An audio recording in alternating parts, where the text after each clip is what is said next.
안녕하세요. 경상대 김수진입니다. 오늘은 소재에 열이 전달되는 현상을 유한차분을 이용해서 해석해 보도록 하겠습니다. 재료는 열을 담게 되는데요. 재료가 담고 있는 열의 양은 비열 곱하기 비중 곱하기 부피 곱하기 온도 변화가 되겠습니다. 즉 비열이 크고 그리고 비중이 크고 부피가 크고 그리고 온도 상승량이 크면 내부에 저장되는 열 에너지로 저장되는 양이 크다라는 게 되겠습니다. 다음은 두 부분의 두 면의 온도 차이가 있을 때 전도되는 열의 양을 볼 텐데요. 단위 시간당 흐르는 열의 양은 우리가 면적이 넓으면 크고요. 그리고 두께가 두꺼우면 작아지고 그리고 두 부분의 온도 차이가 크면 크게 되겠습니다. 그리고 거기에 열 전도 계수를 곱해주면 되는데요. 금속의 열 전도 계수는 아주 높아서 빠르게 열이 흐르고요. 플라스틱의 열 전도 계수는 느려서 아주 느리게 흐르게 되겠습니다. 다음에 열이 흐르는 현상은 대류 열 전달입니다. 면이 있고 거기에 공기에 접하게 있으면 공기의 흐름에 의해서 대류 열 전달이 일어나는데요. 그때 시간당 우리 흐른 열의 양은 면적이 크면 큽니다. 그리고 공기의 온도하고 표면의 온도의 온도차가 크면 크게 되겠습니다. 그리고 대류 열 전달 계수가 있는데 이거 공기의 흐름이 몇 미터 퍼 세컨냐에 따라서 대류 열 전달 계수가 다르게 일어납니다. 자, 오늘은 100도씨의 알루미늄 판이 있는데요. 아주 넓은 알루미늄 판을 갑자기 상온 공기 중에 놔둡니다. 그럼 어떻게 되죠? 내부에서는 열 전도가 일어나고요. 열 전도식은 중간식이 되겠습니다. 그리고 표면에서는 대류 열 전달이 일어나죠. 대류 열 전달식은 아래와 같고요. 그러면 이 알루미늄 소재가 포함하고 있는 열 에너지의 양이 점점 줄어들겠죠. 맨 위에 있는 식이 되겠습니다. 근데 이 알루미늄 판은 중심선을 기준으로 왼쪽하고 오른쪽이 완전 대칭입니다. 그렇기 때문에 해석할 때 중심선을 딱 나누어서 오른쪽만 이렇게 보면 되겠습니다. 그래서 중심선을 해서 왼쪽은 단열, 그리고 중간은 열 전도, 그리고 오른쪽은 대류 열 전달이 있다. 이렇게 보면 됩니다. 자, 그러면 요 녀석을 아주 작게 나누는데요. 이거 유한 요소라고 합니다.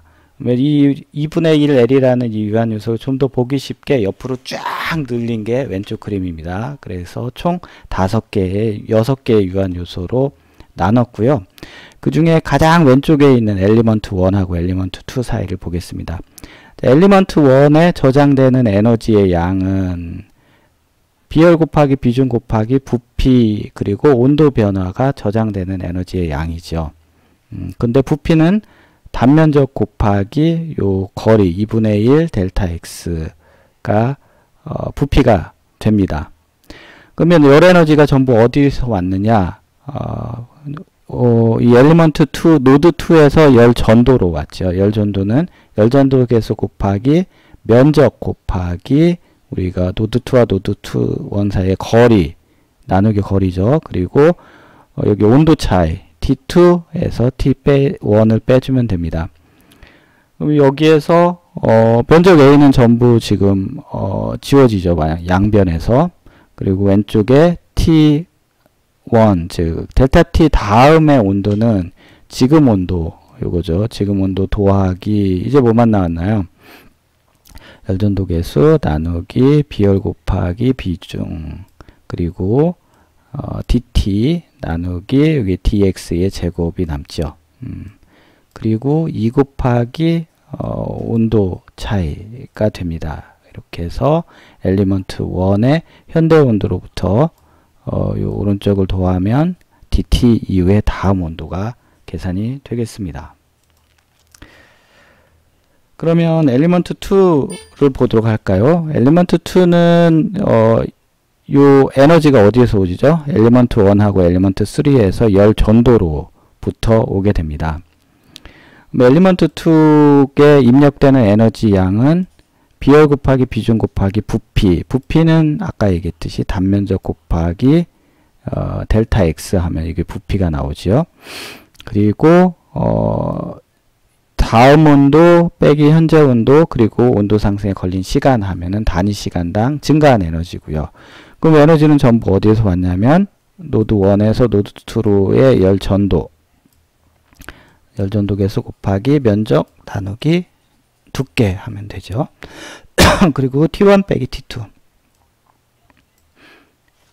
쭉 노드 3에서 노드 2로 또 열이 입력되고 있습니다. 그때 입력되는 양은 열 전도 개수 곱하기 면적 나누기 거리 그리고 온도 차이 되겠습니다. 이걸 정리할 때 보면 역시 면적이 양쪽에 다 있기 때문에 지워버리고요.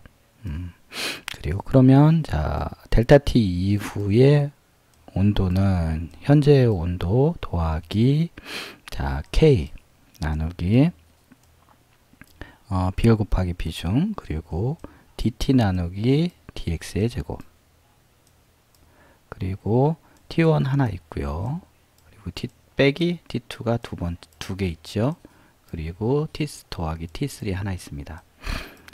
이렇게 해서 현재 요 지점의 현재 온도에서 우리가 dt 이후의 다음 온도는 현재 온도의 오른쪽 값들을 더해주면 다음 온도가 되겠습니다.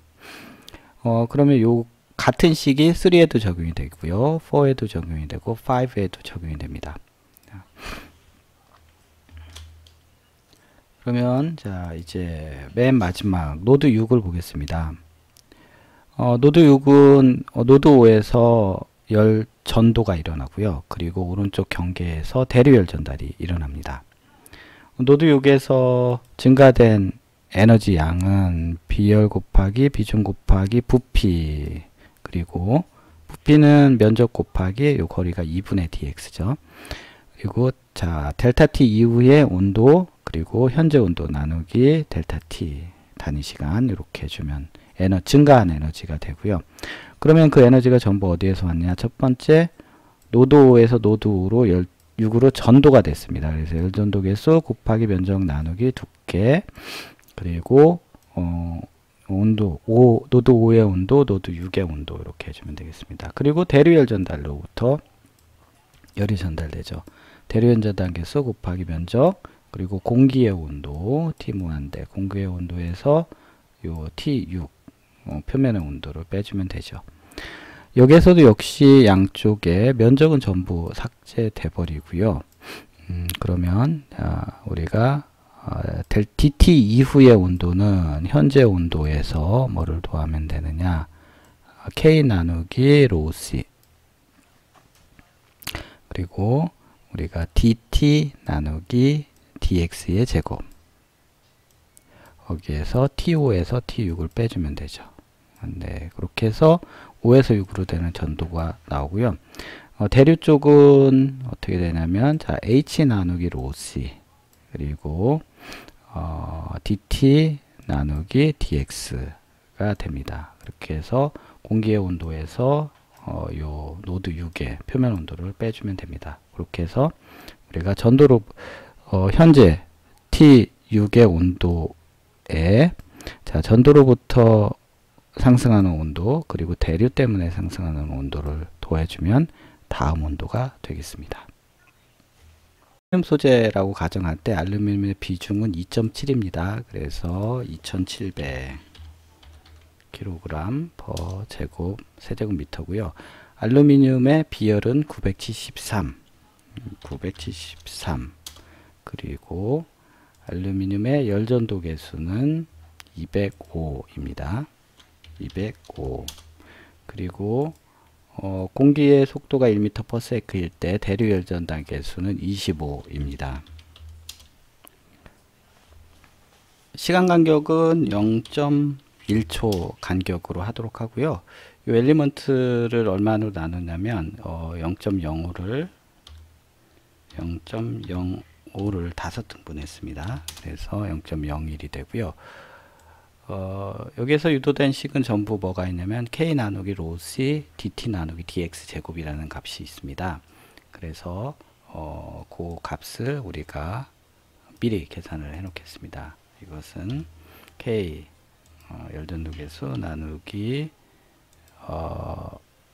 비열 나누기 비중 곱하기 델타 t 시간 증가량 나누기 거리의 제곱 이렇게 됩니다. 엘리먼트의 대류열 전달 부분에 대류열 전달 계수 나누기 비열 나누기 비중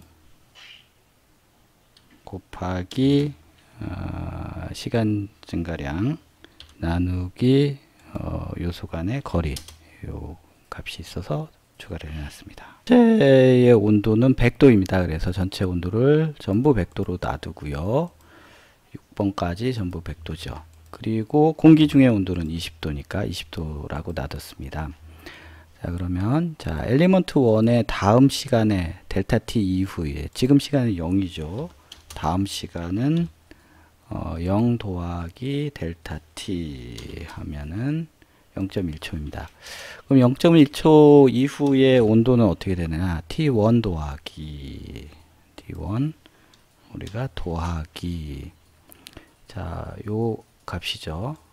이거 자, 그리고 곱하기 2 가로 열고 T2 빼기 T1 으로 계산이 자, 두 번째 T2 자, 시간 델타 T 이후에 T2는 어떻게 되느냐? T2는 현재의 온도 더하기 K 나누기 로 C dt 나누기 dx의 제곱 곱하기 T1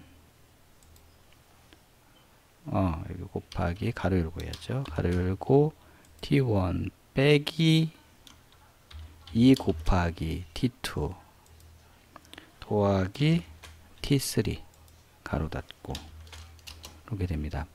그러면 T3도 완전히 같은 식이죠. 복사하고요. 중에서 위치가 변하지 않는 값은 요 값입니다. 그래서 위치가 변하지 않도록 달러 표시를 해주겠습니다. 자, 요거는 여기서 K7은 위치가 변하지 않는다. 그래서 달러 표시. 이 앞에도 마찬가지입니다. K7은 위치가 변하지 않는 값이니까 달러 표시를 했습니다. T3는 T2를 그대로 복사하면 되고요. T4도 지금 완전히 같은 수식이죠. 내부에 T5까지는 수식이 동일합니다. 이제 T3로 T6로 넘어가겠습니다. T6는 이제 다르죠. 왼쪽은 대류연 전달이지만 오른쪽은 왼쪽은 전도지만 한쪽은 대류이기 때문에 자, T6는 이전 온도 더하기 자, 대류에 의한 거는 요거 역시 위치가 변하지 않아야 되니까 달러 표시하고요. 곱하기 2 가로 열고 T5 빼기 T6 자, 더하기 대류열 전달은 요 H 요 아래에 있는 거죠. 요 아래에 있는 거 자, 역시 위치가 변하지 않아야 되니까 달러 표시해 주고요. 곱하기 공기의 온도 공기의 온도도 이제 뭐 변하지 않는 거니까 우리가 위치를 고정해 버리겠습니다. 공기의 온도 빼기 표면의 온도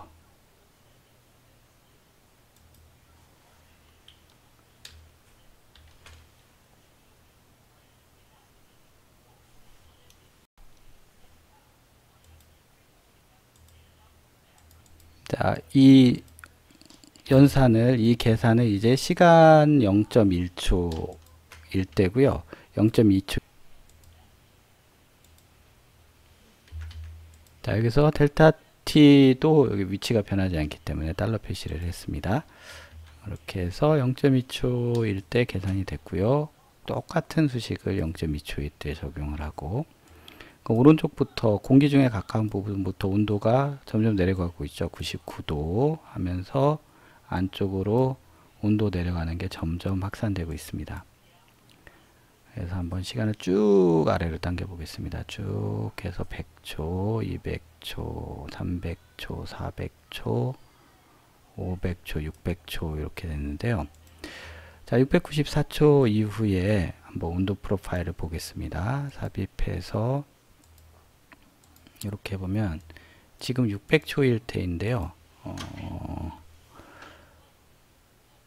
69초. 69초일 텐데 요 중심의 온도는 99도고요. 그리고 공기와 닿은 표면의 온도는 99.4도 이렇게 됩니다. 그래서 온도가 전도가 굉장히 빠르고 대류열 전달이 느리다 보니까 전체적으로 온도 차이가 크게 알루미늄 내부의 온도 차이가 크게 나지는 않는 것을 볼 수가 있습니다. 그럼 69초인데요. 그러면 한번 쭉 해서 시간을 더 늘려 볼까요? 쭉 내려가 보겠습니다. 쭉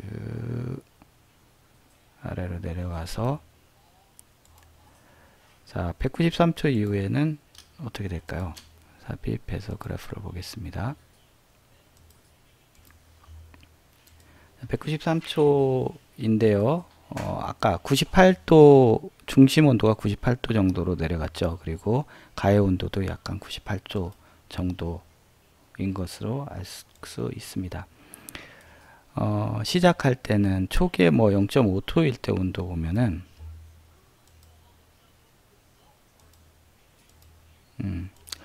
중심 부분의 온도는 변하지 않고 가해 부분부터 서서히 온도가 내려가는 것을 알 수가 있습니다. 그래서 중심 부분은 공기 중에서 냉각할 때 대류열 전달 계수가 25라서 냉각이 빠르게 되지 않은 것을 볼 수 있었는데요. 물이 되면은 우리가 500에서 만까지 대류열 전달 계수가 늘어납니다. 물이면은 지금 초기에 이렇게 되고요. 물 중에서 대류열 전달 계수가 우리가 작다고 봤을 때 500으로 봤을 때는 온도 많이 내려갔네요. 우리가 193초 이후에 중심 온도가 76도 정도, 가해는 75도 정도 됩니다. 그러면 물의 대류열 전달 계수를 최대값인 1000에서 만으로 잡아보겠습니다. 그러면은 좀 더 급격해지죠. 그래서 시간이 쭉 내려가면서 가장 아래를 보면은 중심 온도가 이번에는 20도, 그리고 표면 온도가 역시 20.35도로 내려갔습니다. 자, 여기서 우리가 알 수 있는 것은 알루미늄은 열 전도가 대류열 전달보다는 훨씬 빠르기 때문에 중심 온도하고 표면 온도의 온도 차이가 그렇게 크지는 않았습니다. 그래서 대류열 전달 계수가 작은 공기일 때는 냉각이 아주 느렸고요. 대류열 전달 계수가 굉장히 컸던 물로 냉각하는 경우는 아주 빠르게 냉각이 되는 것을 알 수 있었습니다. 오늘은 열 전달 중에서 유한차분법을 공부했고요. 유한차분법을 아주 알루미늄 판, 100도의 알루미늄 판을 우리가 공기 중에서 냉각하는 경우, 그리고 물에서 냉각하는 경우 중심 온도가 표면 온도가 어떻게 식어가는지